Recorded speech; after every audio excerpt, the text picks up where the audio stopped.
Hey guys, so today I'm going to show you how to make your own hot chocolate. So first of all, you're going to need 1 cup of milk, and then you're just going to pour this into a pot and boil it on low to medium heat. I ended up changing it to a 5.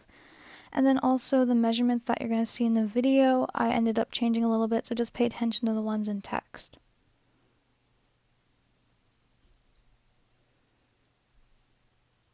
And you want to make sure you stir that well, and then you can also add cinnamon. Also, when you do mix it, like at the end after you've added the milk, there could be some like clumps of cocoa at the bottom, but that's totally normal.